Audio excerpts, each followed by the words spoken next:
तो सचिन जी अब big FM और जोरदार तालियों से हम उनका स्वागत करेंगे फॉर्मली। यहाँ पर हमारी सचिन पिलगांवकर सर, जोरदार तालियों के साथ स्वागत।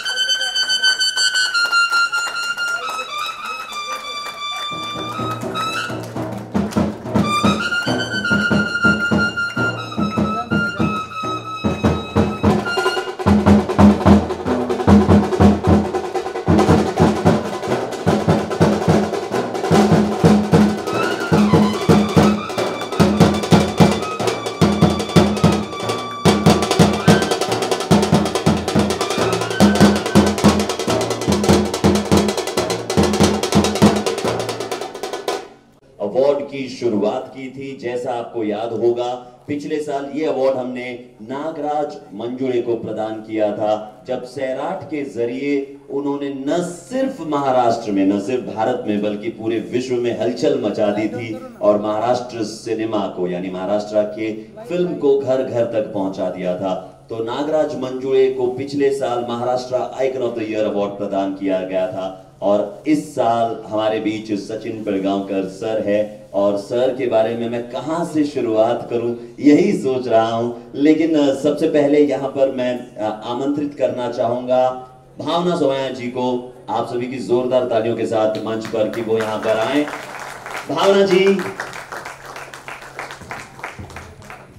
भावना ji, Maharashtra icon year of the, ये जो अवार्ड हम दे रहे हैं, इसके बारे में आप दो शब्द।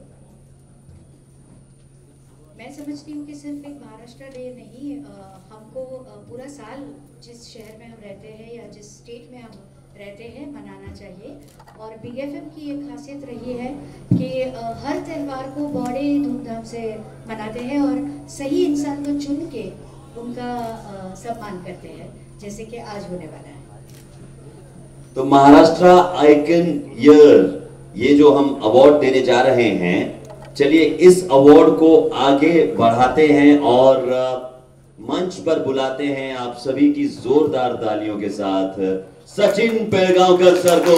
सचिन जी का बहुत बहुत स्वागत, आप सभी की जोरदार तालियों के साथ।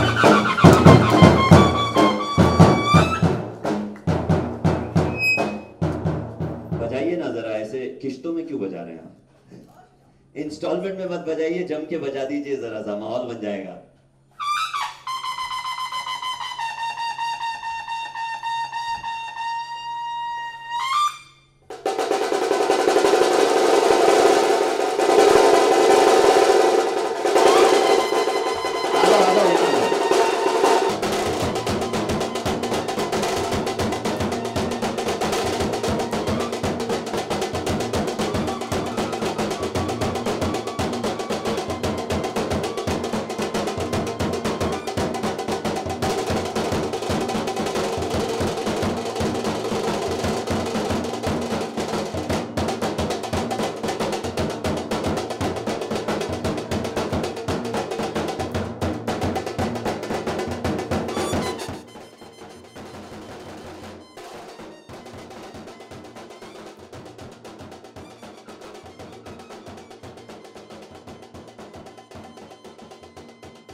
बिग एफएम का अंदाज था आपको यहाँ पर वेलकम करने का, कुछ कहना? मुझे सिर्फ इतना ही महसूस हो रहा है, अभी कहने का दिल कर रहा है, गणपति बप्पा मोरया। बिल्कुल उस फील में चले गए हम लोग। अच्छा भावना जी, आपने तो सचिन जी की जो जर्नी है वो बिल्कुल करीब से देखी है, तो सचिन जी का ये जो करियर रहा है, इसके बारे में कुछ कहना चाहेंगे? कुछ खास बातें, कोई खास मुलाकात? बहुत अच्छा सवाल पूछा, ये चल रहा है जी, चार बहुत अच्छा सवाल पूछा है आपने। मैं आज अभी जब आप आए उसके पहले याद कर रही थी कि मैं आपसे पहली बार कब मिली थी, तो मेरे हिसाब से लेट 70s में, 76 में सबसे पहली मुलाकात। अच्छा, मुझे लगा कि मैंने जर्नलिज्म 78 में शुरू किया, मगर आप कह रहे हो कि 76 में मधुमालती की शूटिंग थी। जी 76। तो मधुमालती बासु भट्टाचार्य की शूटिंग थी और कोई यूनिवर्सिटी कैंपस में थी जहाँ बहुत ज्यादा पेड़ और मैं बताता हूँ कहाँ थी। इस्माइल यूसुफ कॉलेज में थी, जोगेश्वरी में। जोगेश्वरी। तो सचिन और सारिका बैठे थे और कुछ बादशाह का लाइट या जनरेटर का कुछ प्रॉब्लम था उस दिन, और मैं पहुंच गई थी इन दोनों को इंटरव्यू करने के लिए। पहली बार हम तीनों मिल रहे थे और पता नहीं कैसे दिल जुड़ गए कि हम लोग कुछ 4-5 घंटे जब तक शूटिंग नहीं हो रही थी बातें कर रहे थे। मैं आज सोचती हूँ कि हम किस विषय पे बात करते होंगे, क्योंकि पहली बार अगर किसी से मिल रहे हो तो इतना कैसे हो सकता है बात करने का। नहीं, क्या है कि अगर 3 में से 1 पुरुष और 2 महिलाएं हो तो कौन बात कर रहा है? तो किस विषय में बात कर रहे हैं ये कहना जरा मुश्किल है। नहीं, आप पूरी तरह से इन्वॉल्व थे और आप वहाँ बैठे थे और सिर्फ आप हमारे लिए चाय ऑर्गेनाइज करने के लिए बाहर निकले थे। जी, तो मतलब आपने मुझे बोलने का मौका ही नहीं दिया था दोनों। मगर मैं ये बता दूं कि एक बहुत ही स्वीट, वेल मैनर्ड, अच्छे दिल का लड़का, जो मैं भी हूँ। हाँ, मैं लड़के के बारे में कह रहा था। नहीं किसके बारे में कह रहे हैं? लड़के के बारे में हाँ, जो वो आपने लड़का मेंशन। आप थे। हाँ, एग्जैक्टली। आप लड़का अभी भी हो। हाँ, यही तो हम मैं लोग कहने की सब बूढ़े कोशिश हो कर गए, रहा हूँ। मगर आप नहीं हुए, क्योंकि जिसकी उम्र में 50 साल तो सिर्फ काम किया है जिसने, और स्टेट ने उनका सम्मान किया है 50 years ऑफ सचिन, रिमेम्बर जी। तो then whole time you were on the sets only. हाँ, बिल्कुल। मेरे ख्याल से I was about 4.5 years old when I started acting as such, and now about 55 years, 55th year in the industry right now. So I'm very much grateful, not only to the Almighty but also to Maharashtra, क्योंकि ये मेरी जन्मभूमि भी है, कर्मभूमि भी है। मेरी मातृभाषा मराठी है, जो पैदा होते ही मुझे मिली। उसके बाद महाराष्ट्र में जितनी भी ज़बान हैं, जितनी भाषाएं जो पल पोसकर बड़ी हुई हैं, उन्हें भी अपनाने का मौका मिला। और मैं समझता हूँ महाराष्ट्र ने जो मुझे दिया है, मैं ये नहीं कहूँगा कि महाराष्ट्र के अलावा जो स्टेट्स हैं उन्होंने मुझे कुछ नहीं दिया। ये अगर मैं कहूँगा तो वो गलत हो जाएगा। सब ने बहुत प्यार दिया, लेकिन शुरुआत महाराष्ट्र से हुई, जो मैं कभी भूल नहीं सकता। मराठी माझी मातृभाषा आहे आणि ती मला अत्यंत प्रिय आहे, आणि का नसावी।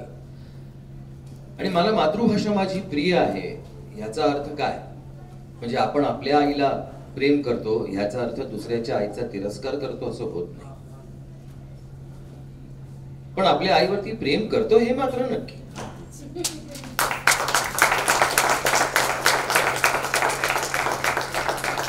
मुझे मेरे इस प्रवास में और प्रयास में आगे बढ़ने के लिए सबसे बड़ा और पहला हाथ रहा है मेरी माँ का, और मेरी कोशिशें तो अभी भी जारी हैं। ये भी मुझे उसने सिखाया है कि सालों की को गिनते मत बैठना, वो भी वक्त जाया हो जाएगा।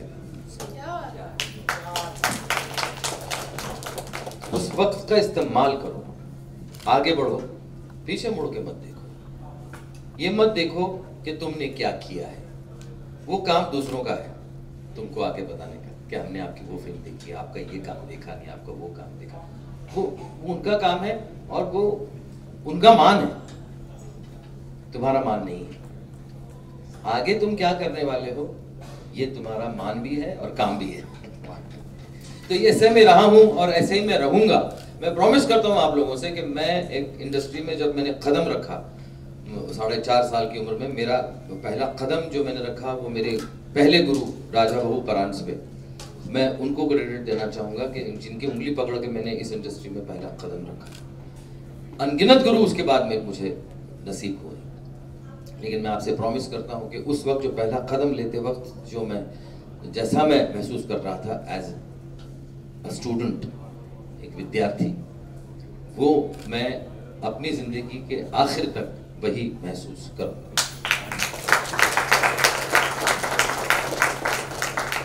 ये बिल्कुल सही है, क्योंकि मैंने उनको इतने सारे दशकों से मैं देखती आ रही हूँ, और वो एक्टर है, बहुत कुछ लिखते भी है, प्रोड्यूसर है, डायरेक्टर है, टीवी में काम किया है, डायरेक्ट किया है, सॉरी डांसर तो है ही, तो सॉरी सिंगर भी है। तो मतलब हाँ, मेरी माँ मुझे कहती थी कि सागर का सारा पानी एक इंसान को नहीं पीना चाहिए।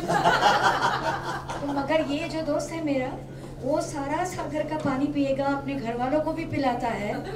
अभी बेटी भी आई गई है, बीवी तो है ही।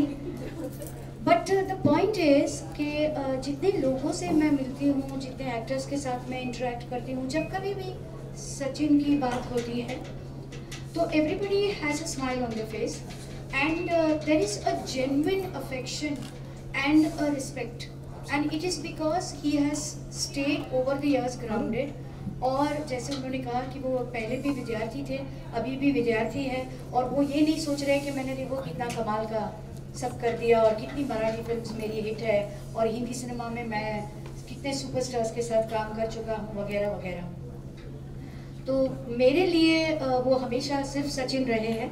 बल्कि पहली बार जब मैं स्क्रीन में थी और हम उनको जूरी में ले रहे थे, उसके पहले भी वो स्क्रीन की जूरी में रहे थे, तो मेरी असिस्टेंट ने मुझे कहा सचिन पिलगांवकर का कंफर्म हो गया। मैंने कहा मुझे कोई पिलगांवकर नहीं चाहिए, मुझे वो सचिन चाहिए। तो उन्होंने कहा मगर वो वही सचिन पिलगांवकर है। तो मैंने कहा नहीं नहीं, वो जो चाइल्ड स्टार था ना, बाद में वो जो एक्टर बना, वो सचिन चाहिए। Then he came, then I said, your surname is Pilgaonkar. I have never bothered to find out your surname. Because I never bothered to even put it on screen. You see, मेरा ख्याल है कि मेरा surname लोगों तक पहुंचाने का सबसे बड़ा काम मेरी बीवी ने किया है। क्योंकि वो सचिन पिलगांवकर ये लोगों को पता नहीं, सुप्रिया पिलगांवकर लोगों को पता है। तो वो सुप्रिया पिलगांवकर कौन? तो सचिन की बीवी, तो सचिन का सरनेम पिलगांवकर। ऐसा हुआ। अब वो काम और ज्यादा आगे बढ़ा है श्रिया पिलगांवकर, तो वो भी अपना पूरा नाम पिलगांवकर लगाती है। और जब दोनों ने ये लगाना शुरू किया, तब से मैंने ये ठान ली कि नहीं भाई, मैं भी अभी सचिन पिलगांवकर ही लगाऊंगा। और तब से मैंने 2015 से ये मैंने डिसाइड किया और उसका ऐलान भी किया।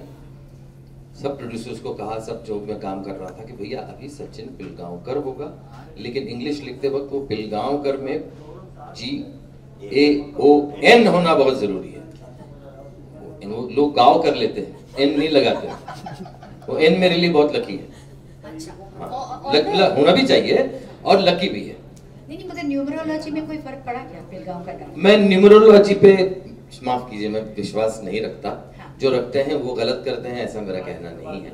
लेकिन मैं ज्यादा जोर लगन पे और काम पे देना चाहता हूँ, क्योंकि कितने भी आप न्यूमरोलॉजी कर लीजिए, काम अगर अच्छा नहीं करेंगे तो इसका बाप आपको कुछ नहीं मदद कर सकता।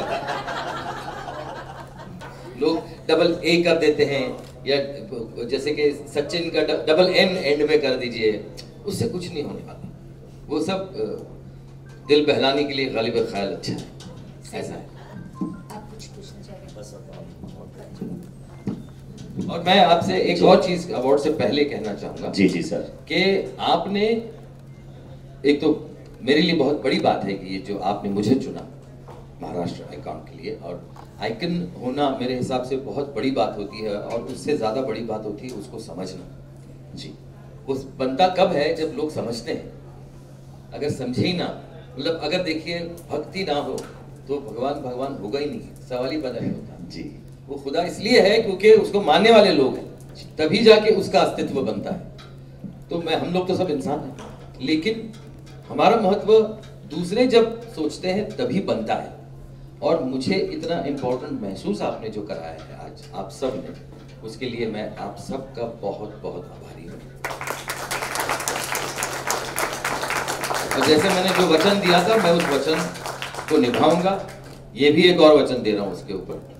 और तीसरी और बहुत इम्पोर्टेंट बात, जिनको आपने चुना है मुझे ये अवार्ड देने के लिए, वो आपने बिल्कुल सही चुना है। मैं ये नहीं कहूंगा मुझे चुना है वो सही चुना है, नहीं, जिनको चुना है ये देने के लिए वो बिल्कुल सही चुना क्या है। बात है। क्योंकि हमारा जो जर्नी रहा है इतने सालों का, जी, वो इतना अच्छा रहा है।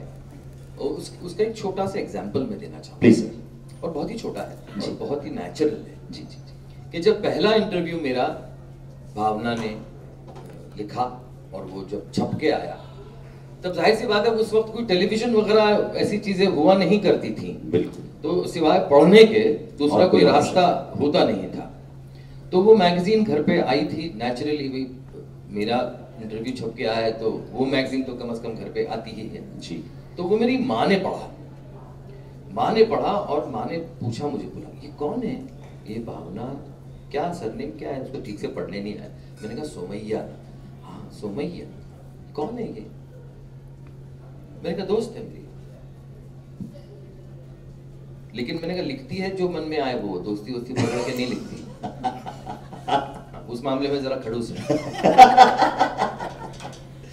तो उसने कहा नहीं अच्छा लिखा है उसने, और बिल्कुल जो नहीं लिखना चाहिए वो भी नहीं लिखा उसने, मतलब जो इसके लिए नहीं, उसको नहीं अच्छा लगा वो लिखा उसने, और जो लगा अच्छा वो लिखा उसने। ये बहुत ही ईमानदार लड़की है। क्या? मैंने कहा बहुत अच्छी बात है, मैं पहुंचाता हूँ मैसेज तुम्हारा। बोले सिर्फ पहुंचाना नहीं, उसको बोलना मैंने उसको मिलने के लिए बोला है। वाह। मैं आई थी शायद। तो भावना हमारे जूहू के फ्लैट में, लीडो सिनेमा के लीडो सिनेमा के पास, करेक्ट। वो मैंने बताया कि भी वो आ रही है 2-3 दिन के बाद, वो आ जाएगी, फोन करके बुलाएगी, लैंडलाइन पे फोन करके बताएगी कि कभी आ रही है। मोबाइल तो थे नहीं। तो हाँ, तो 3 दिन के बाद का वक्त हुआ, वो मैंने बता दिया माँ को, ठीक है भाई वो जाने, मुलाकात कर लेंगे, चाय पी लेंगे, भेंट हो जाएगी।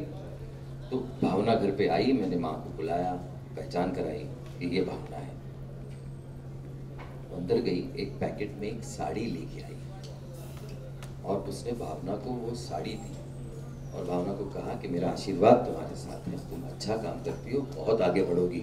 उस वक्त तो शुरुआत ही थी भावना की करियर की। तो ये आशीर्वाद मेरी माँ ने भावना को दिया और भावना बहुत भावुक हो गई थी, बहुत खुश हो गई थी, नाम ही भावना है। तो वो साड़ी लेके वो घर गई, उसके बाद उसने मुझे फोन करके बोला, उस वक्त वो बोलनी कुछ पाई नहीं, सूझा कुछ, क्योंकि एज ए जर्नलिस्ट तो सवाल पूछने के लिए ताड़ से पूछ लेंगे, लेकिन जब इमोशन की बात आती है, she is a very emotional person, very very emotional person. हाँ, ये लोगों को पता नहीं है अभी तक। हाँ, तो वो कुछ बोल नहीं पाई और वो घर गई, उसके 3-4 दिन बाद फोन करके बोला कि आई को बोलना बहुत बहुत थैंक यू, मैं उस वक्त कुछ बोल नहीं पाई, I was moved so much. So this is one example which I am trying to give you, कि हमारी शुरुआत तो हुई लेकिन हमारी नज़दीकी क्या है ये भी आपको पता चलना जरूरी है। इसलिए आपने बहुत सही किया कि इनके हाथ से आप मुझे ये अवार्ड प्रदान करें। यार ये लम्हा एक बार भावना जी के लिए भी जरा तालियां जम के हो जाए।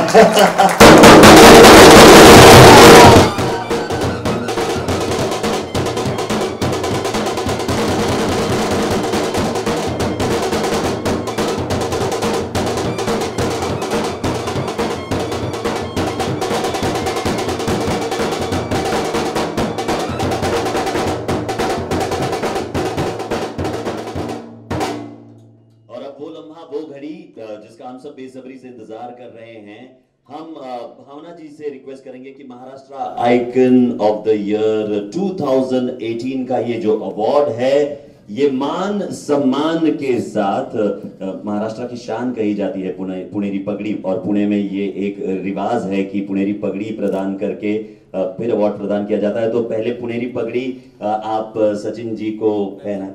जी जी जी जी जी, हाँ।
जबरदस्त। और चलिए इस लम्हे को और यादगार बनाते हैं। वी हैव अ केक जो यहाँ पर आएगा और लेट्स हैव महाराष्ट्र सम्मान सब कर रहे हो, इनको मेहमान को कुछ खाना मीठा, बिल्कुल मीठा होगा। एंड मैं एक चीज खास तौर पे कहना चाहूंगा कि ये जो अवार्ड भी आप लोगों ने बनाया है और बनवाया है, ये बहुत ही खूबसूरत है। मैं हाँ मतलब अवार्ड दिया इसके लिए शुक्रिया तो अदा करना चाहूंगा ही, लेकिन ये अवार्ड को आपने खूबसूरत भी बनाया है, इसके लिए भी शुक्रिया। एक्चुअली क्या है कि एक इंसान की फितरत होती है, एक एटीट्यूड होता है, और सचिन की ये है हैबिट फ्रॉम द बिगनिंग कि हर चीज़ में वो अच्छा ही देखते हैं, which is also such a positive thing to do in life. What do you say, Radha? अगदी बरोबर बोललात मॅडम।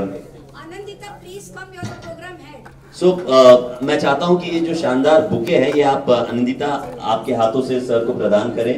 ये हमारी प्रोग्रामिंग हेड है मुंबई टीम की, आनंदिता जी।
All right. Thank you. Yeah. बीवी के लिए और बच्चे के लिए कौन ऑर्गेनाइज करेगा डब्बा? हो जाएगा मैम। कुछ पिक्चर्स हो जाए ट्रॉफी के साथ। मगर ये बांधने का सचिन के लिए कौन बंदोबस्त कर रहा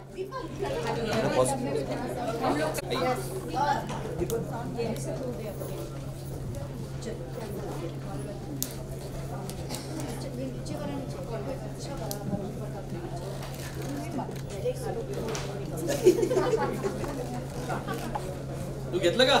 घेतलं